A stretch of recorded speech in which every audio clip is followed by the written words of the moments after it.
하나님이 없는 삶은 죽은 것이나 다를 바가 없습니다. 세상 사람들이 부러워하는 모든 것을 다 누리고 있어도 하나님이 없는 사람의 인생은 참으로 의미가 없고 무익하다라고 성경은 말하고 있기 때문입니다. 성경에 등장하는 많은 인물들 가운데 모든 것을 가지고 누렸던 사람이 딱 한 사람이 있습니다.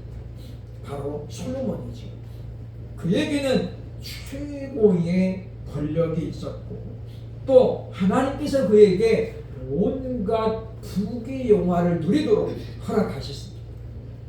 뿐만 아니라 그는 세상에 살면서 전무후무한 지혜를 가졌던 왕이었습니다. 뿐만 아니라 그에게는 무려 1000명에 이르는 처첩을 거느리며 살았습니다. 그래서 인생의 즐거움이 어디 있는가? 솔로몬은 왕이 된 다음에 그것에 혈안이 되어 있었습니다. 어떻게 하면 인생을 좀 즐겁게 쾌락을 즐기며 살아갈 수 있을까? 그래서 사람을 가리지 아니하고 그야말로 많은 사람을 아내로 그리고 첩으로 맞이해서 살았습니다.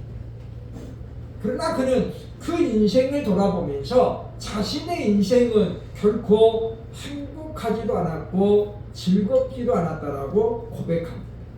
전도서 1장 2절에서 그는 이렇게 설명합니다. 헛되고 헛되니 모든 것이 헛되도다.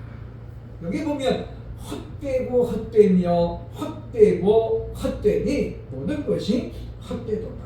이 짧은 문장 안에 헛되다는 말이 무려 5번이나 나와요. 우리는 솔로몬을 보면서 야 나도 좀 1년이라도 저렇게 살아봤으면 좋겠다. 그런 사람들이 얼마나 많겠습니까?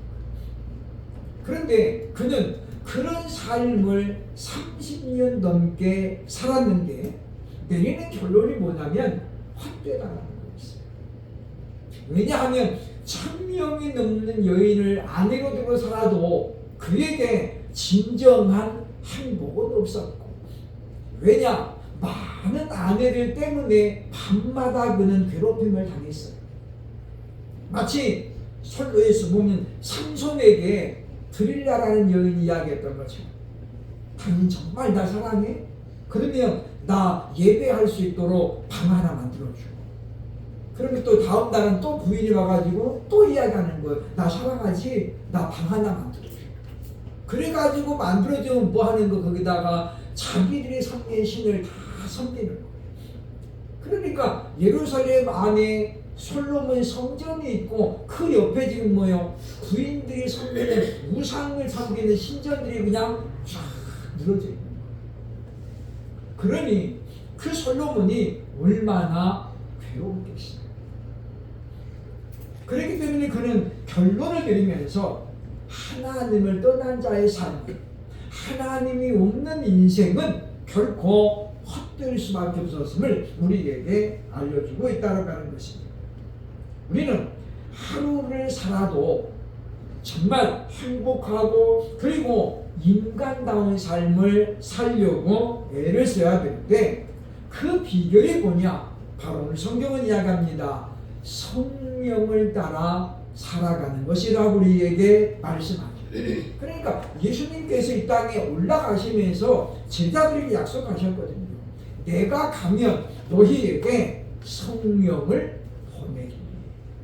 그래서 하나님의 영이신 그리스도의 영이신 성령이 이 땅에 오셔서 우리로 하여금 우리를 올바른 길로 이끌어가고, 혹여라도 우리가 잘못된 길로 갈 때는 성령님이 우리를 간섭하신다는 거예요. 마치 하나님의 사람 요나가 니느웨로 가라는 하나님 말씀을 버리고 다시스로 도망갈 때에 하나님은 큰 풍랑을 예비하셔가지고 결국은 요나를 바다에 던져지게 만들죠. 그리고 하나님은 그때 큰 물고기를 명령하셔서 대기하라고 합니다. 너 여기에서 대기하고 있다가 요나가 물에 빠지면 그를 산채로 삼키라고 합니다. 거기도 우리말 성경에는 예비하셨다고 하지만은 원문에 보면 명하셨다 그렇게 되어 있습니다. 우리는 만물의 영장이라고 말하면서 하나님의 최고의 걸작품이라고 말하면서도 불구하고 때로는 그런 물고기만도 못한 삶을 살아가고 있지 않는가를 보게 됩니다. 그 물고기는 하나님의 명령에 순종해가지고 사람 고기가 맛있다고 그러잖아요. 근데 어떻게 해요? 그냥 어떻게 씹지 않고 그냥 통째로 삼켰어요. 왜냐? 하나님이 명령하셨잖아요. 만약에 깨물면 어떻게 돼요? 요나는 죽어요. 그죠? 그러면 그 다음 사역은 끝나는 거예요. 그러니까 하나님께서 마치 다니엘이 사자굴 속에 던져졌을 때 하나님이 사자의 마음을 입을 봉해버리잖아요. 그러니까 음식을 먹고 싶은 그런 생각이 싹 다 나게 만들어요. 그래서 보면 다니엘이 살았음을 성경은 우리에게 설명하고 있습니다. 성령이 이 땅에 오셔서 우리를 그렇게 간섭하시는 거예요. 더 멀리 가지 말라고. 더 멀리 가면 돌아올 수 없다. 그래서 하나님은 요나가 다시스까지 가도록 내버려두지 않습니다. 바로 하나님은 그를 돌아오게 만들고 다시 니느웨로 가게 했던 것을 성경은 우리에게 알려주고 있다는 것입니다. 오늘 본문은 두 종류의 사람이 있다라고 지금 알려줍니다. 우리는 오늘 이 말씀을 기억하면서 과연 나는 어떤 사람이 되어야 할 것인가? 두 사람의 인생이 똑같지 않습니다.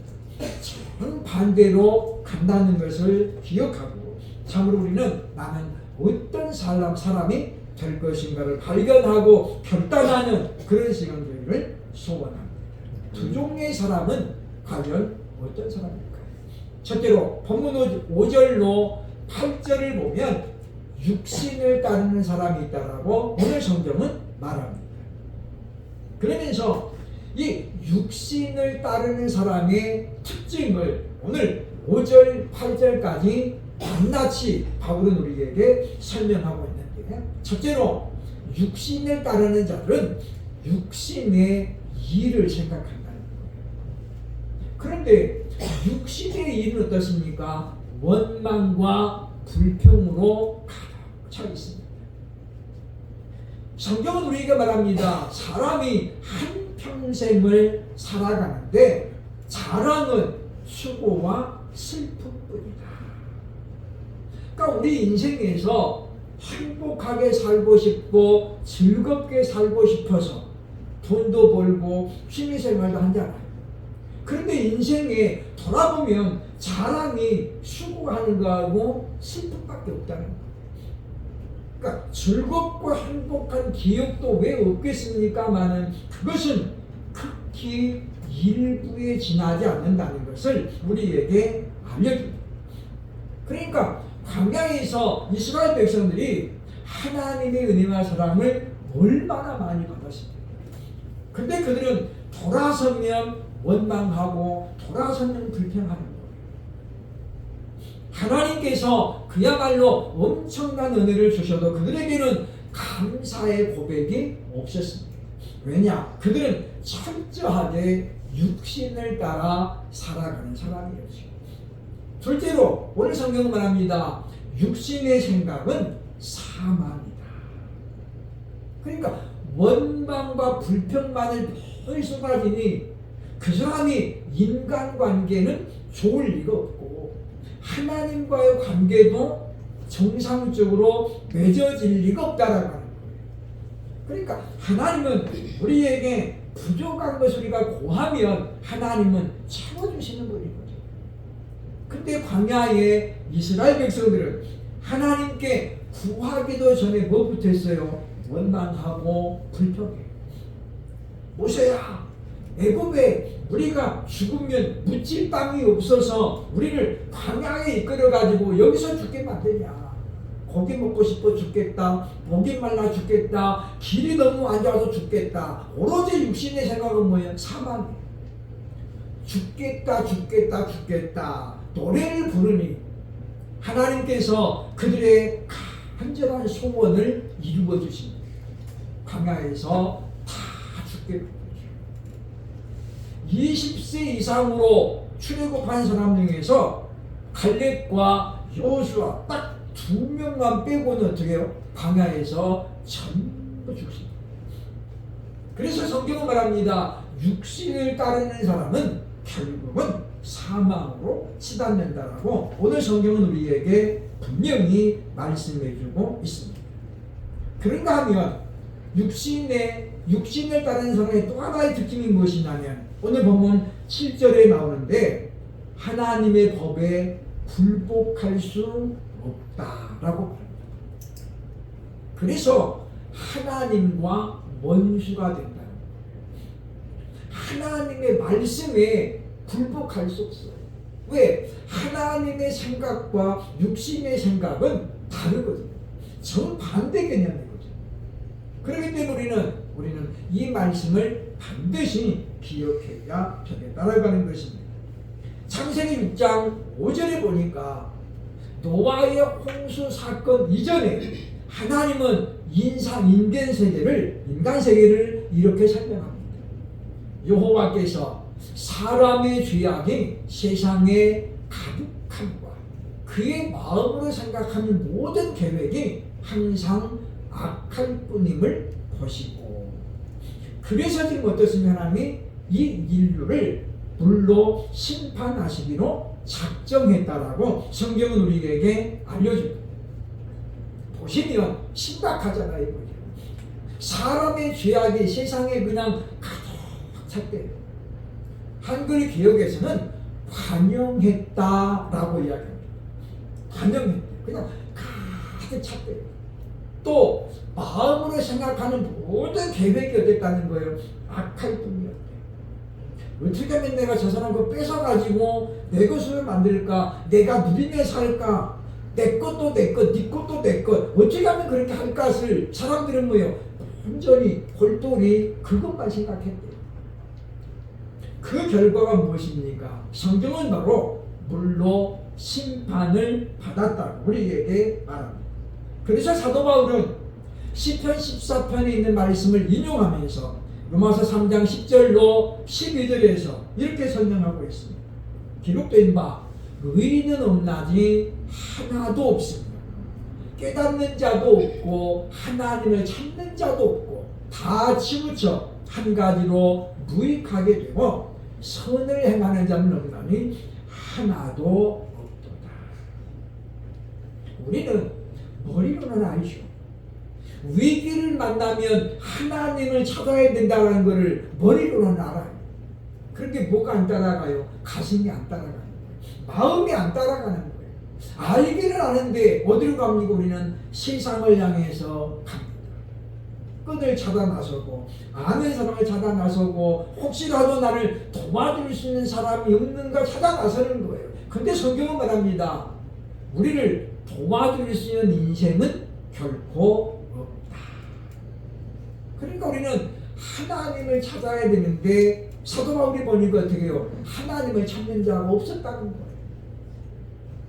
그 결과는 무엇입니까? 사망이라고 분명히 성경은 선언하고 있다는 것입니다. 왜 육신을 따르는 사람은 하나님과 원수가 될까요? 그것은 하나님의 법에 굴복하지 않기 때문에 하나님의 말씀에 순종하지 않기 때문이라고 성경은 우리에게 알려줍니다. 다윗이 얼마나 하나님 앞에 사랑받았습니까? 그런데 하나님께서 그에게 말씀합니다. 사무엘하 12장 8절로 9절에 보면 다윗이 범죄한 다음에 하나님이 이렇게 말씀합니다. 내 주인의 집을 네게 주고 내 주인의 아내들을 내 품에 두고. 무슨 이야기입니까? 내 주인이 누구예요? 지금 사울이에요. 사울. 원래 사울 왕의 아들이 왕이 돼야 되는데 다윗은 사울 왕의 아들이 아니에요. 근데 지금 뭐예요? 지금 네 주인 사울의 집을 너에게 주었고 그 아내들도 내가 너에게 주었고 이스라엘과 유다부터 너에게 맡겼느니라. 만일 그것이 부족하였을 것 같으면 내가 네게 이것저것을 더 주었으리라. 그런데 어찌하여 네가 여호와의 말씀을 업신여기고 나 보기에 악을 행하였느냐라고 하나님께서 지금 선지자 나단을 통해서 다윗을 책망하는 거예요. 이게 무슨 이야기입니까? 네가 만약에 아내가 부족했더라면 내 아이 때도 구했으면 어떻겠다는 게 내가 이것저것을 더 줬을 거라는 거예요. 물론 이 말이 일부 다처제를 옹호한다거나 또는 일부 다처제를 지원한다는 말은 아닙니다. 근데 무슨 이야기냐면 솔로몬이 다윗이 지금 많은 아내들이 있었지만 우리아의 아내 바세바를 보고 뭐예요? 지금 한눈에 그냥 뿅 간 거예요. 근데 그거는 하나님 뭐라고 그러냐? 그건 사랑이 아니었다라고 말합니다. 그냥 단순히 뭐예요? 정욕의 눈이 멀어버린 거예요. 그래서 그 충성된 종인 우리아를 죽게 만들고 다윗이 그를 아내로 맞이하는 거예요. 그런데 그것은 하나님 뭐라고 해요?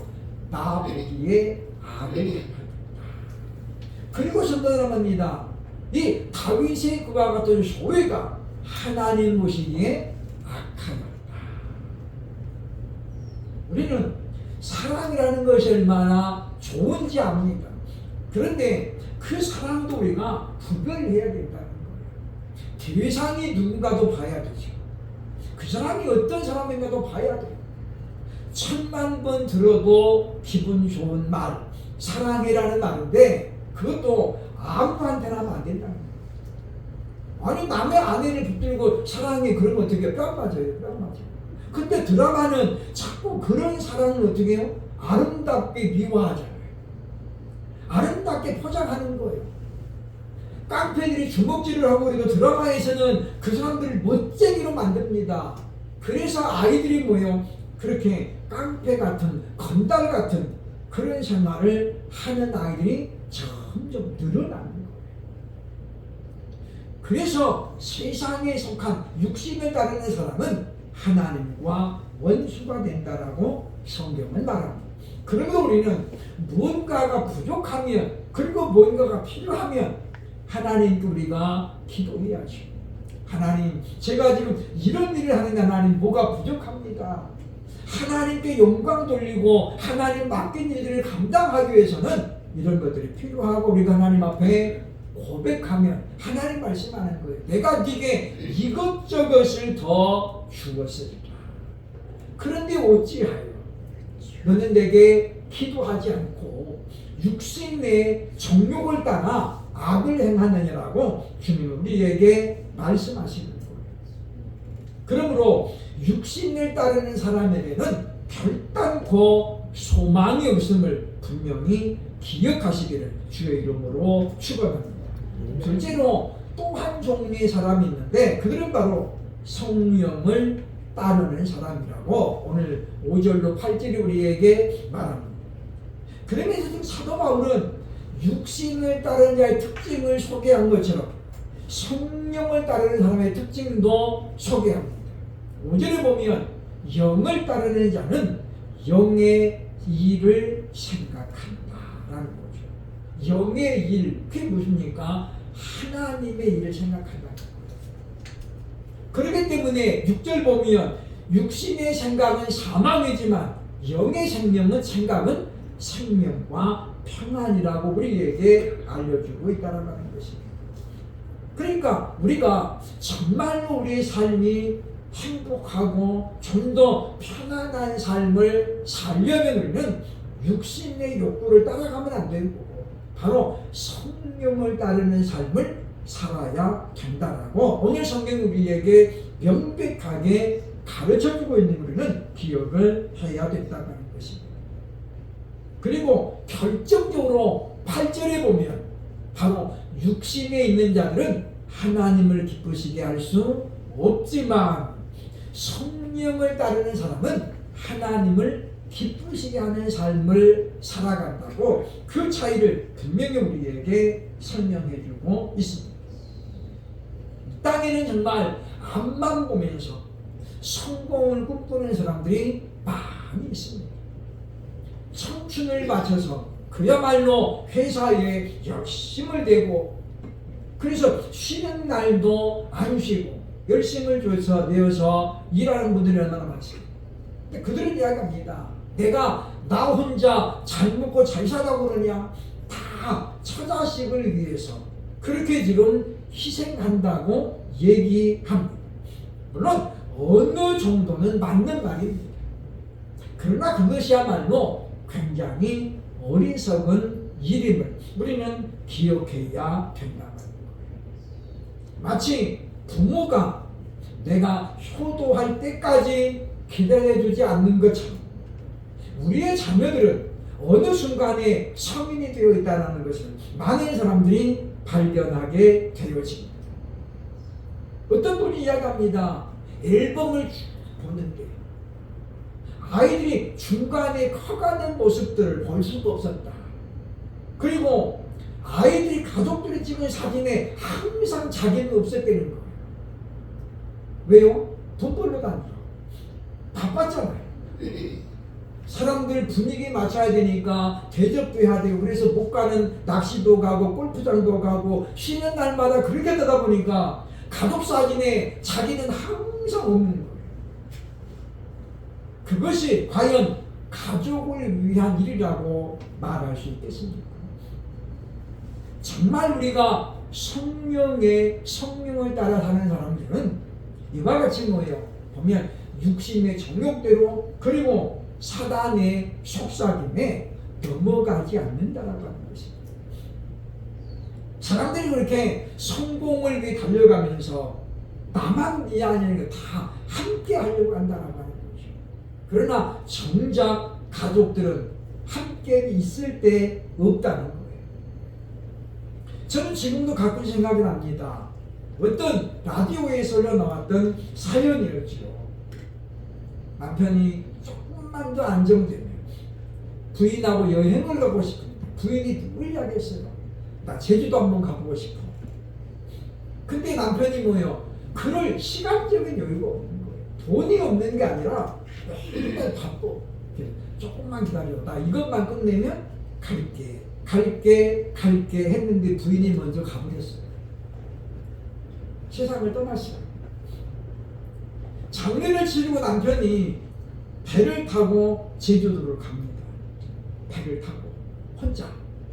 그러면서 그 배에서 제주도에 도착할 때까지 펑펑 우는 거예요. 그 마음에 지금 누구를 담고 가는 거예요? 아내를 담고 가는 거예요. 당신이 그렇게 가자고 했었던 제주도 지금 가는 거야. 근데 지금 누가 있어요? 혼자예요, 혼자. 아내와 같더라면 얼마나 좋았겠어요. 근데 지금 조금만 더 모으고 내가 조금만 더 술취하면 그때 데리고 갈게. 그랬는데 아내가 그때까지 안 기다려주는 거예요. 우리의 인생은 어떻습니까? 우리의 인생이 마음먹은 대로 계획한 대로 그렇게 지금까지 여러분 오고 있나요? 그렇지 않을 것입니다. 많은 분들이 말합니다. 내 인생을 다시 돌이킬 수 있다면 내가 다시 10대 시절로 돌아갈 수 있다면 나는 지금처럼 안 살 것이라고 많은 사람들이 말하는 것을 보게 된다고 하는 것입니다. 하나님을 기쁘시게 하는 사람은 바로 가정의 평안을 생각하고 가정의 행복을 우선으로 여기면서 살아가는 사람이라고 성경은 말합니다. 그래서 예수님이 이 땅에 오셨을 때에 내가 내 뜻을 이루게 함이 아니라 아버지의 뜻을 이루기 위해서 오셨다라고 설명하고 있는 거예요. 그러므로 사랑하는 여러분, 우리는 성령을 따르는 인생을 살아가면서 우리가 이제 내 육신을 기쁘시게 하는 것이 아니라 하나님을 기쁘시게 할 수 있는 영의 일을 생각하면서 어떻게 하면 내가 하나님을 더욱더 기쁘게 할까? 그런 신앙의 삶을 살아갈 수 있기를 주의 이름으로 축원합니다. 세 번째 성경은 말합니다. 성령이 없으면 그리스도인이 아니라고 생각합니다. 참 대단히 아주 굉장히 우리가 마음에 담아야 될 말씀입니다. 오늘 9절에 이렇게 말합니다. 만일 너희 속에 하나님의 영 성령이 거하시면 너희가 육신에 있지 아니하고 영에 있나니 누구든지 그리스도의 영 성령이 없으면 그리스도의 사람이 아니라. 그러니까 우리가 열심히 주일마다 교회 다니고 이것저것 봉사활동을 한다 할지라도 내 안에 성령이 안 거하시면 우리는 뭐예요? 그리스도인이 아니라는 거예요. 그리스도인이 아니란 말은 무슨 말이에요? 우리가 구원과 무관하다라는 것을 성경은 우리에게 알려주고 있습니다. 구원이 얼마나 중요합니까? 사실 하나님께서 이 땅에 독생자 예수를 보내신 이유가 뭐냐면 죄인된 우리를 구원하시기 위한 거였어요. 하나님이 이처럼 사랑하사 우리를 구원하신 것, 그게 뭐예요? 하나님의 사랑의 증명이라고 성경은 우리에게 설명하고 있습니다. 많은 사람들이 육신을 따라 살아갑니다. 그래서 목적을 세우고 구체적인 프로그램을 가지고 나아갑니다는 그렇게 우리가 최선을 다해 살아도 남는 건 뭐겠습니까? 저 바로 전도서를 통해서 말했던 솔로몬의 고백밖에 없습니다. 얼마 전 뉴스에서 보셨나요? 어머니의 재산이 5억이 있는 걸 알았어요. 그래서 망치로 어머니를 때려서 죽였잖아요. 돈 5억이 물론 어떤 사람에게는 큰 돈이고 어떤 사람에게는 그렇게 큰 돈이 아니에요. 근데 그 5억 때문에 어머니를 망치로 때려 죽입니다. 그러면 그 아들은 그 5억을 자기 거 해가지고 아주 그냥 행복하게 해피데이 됐을까요? 그랬으면 뉴스에 안 나왔죠. 그렇죠? 그 사람은 감옥에 가잖아요. 자기 친어머니를 위해 살인자. 그 사람의 재산은 결국 뭐예요? 이 사람이 누리지 못합니다. 그러니까 우리는 결국은 돈 5억이라고 물론 큰 돈이지 없는 사람에게는. 그러나 그 육신의 정욕을 따라 그 아들이 그 5억 없어도 지금까지 살아왔잖아요. 사실 5억 가지고 별로 할 것이 별로 없어요. 서울에서 건물 하나 사겠습니까? 못 사죠. 아파트 하나도 못 사죠. 이거 뭐 변두리 같은 거 있어도 우리 목사님 아는 분이 이분이 목회하다가 너무 힘들고 해서 정리를 했어요. 그 예배당을 팔았어요. 남들보다 싸게 7억을 내놨더니 다 갔어요. 7억이 생긴 거죠. 물레동에다가 아파트를 샀어요. 이 아파트가 막 가격이 막 뛰더니 1년 반 만에 11억으로 뛰었어. 7억짜리가 1년 반 만에 4억이 올라간 거예요. 이분은 그걸 팔았어요. 지난달에 11억을 받고 팔았어. 그리고 11억 갖고 뭐 할 거냐 물어보니까 더 큰 건물을 살 거래요. 그래서 지금 건물을 알아보고 있어요. 우리는 그걸 보면서 야, 돈이라는 게 정말 대단한 위력이 있다. 우리가 뭘 해가지고 1년에 4억을 벌 수 있을까요? 1년에 4억을 벌지도 못해요. 보통 사람. 근데 우리나라는 뭐예요? 일단 부동산 상황이 올라. 여러분도 돈 털어가지고 땅 사세요. 땅 사.